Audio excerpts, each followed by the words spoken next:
局的人开着不是警车的车在追我。Li Zerwa, a citizen journalist who traveled to Wuhan, China in February 2020, when the city was under lockdown due to the coronavirus outbreak.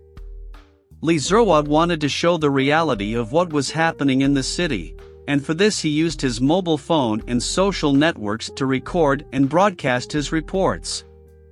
However, on February 26, while in a taxi, he was followed by a car with no license plate and then stopped by men in civilian clothes. His last live stream from him showed him being removed from the vehicle and taken to an unknown location. Li disappeared for 2 months, with no one knowing where he was or what had been done to him. Finally, on April 22nd, he reappeared. Hello, welcome to this video where we are going to talk about a very important topic. Why is the news of China not really known? And why is nothing known about them today? When Li Zerwa finally reappeared after 2 months in a video in which he said that he had been quarantined by the police and that he was fine. However, many suspect that the video of him was recorded under duress and that Li was forced to retract the reporting of him.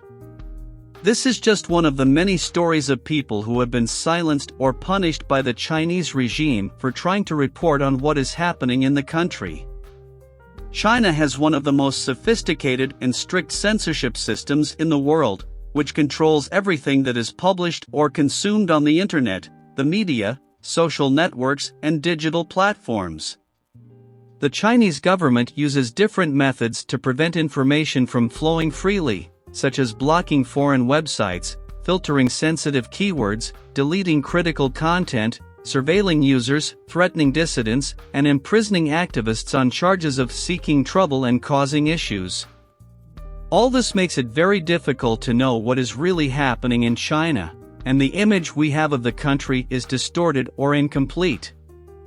In addition, the Chinese government also tries to influence international public opinion through propaganda, misinformation, and diplomatic pressure. For example, during the coronavirus pandemic, China tried to hide its responsibility for the origin and management of the virus, and has spread conspiracy theories about its origin or spread. In conclusion, China news is not really known or known about them at present because the Chinese regime has full control over information and communication inside and outside the country. This is a serious violation of human rights and a threat to freedom and democracy in the world. Therefore, it is important that we inform ourselves well about what is happening in China and that you are informed of everything about this country. So I recommend that you subscribe and watch the previous video in which I tell you the exact date that China will be the first world power, and what consequences it will have for the whole world. See you in the next video, with more information as important as this. Bye bye.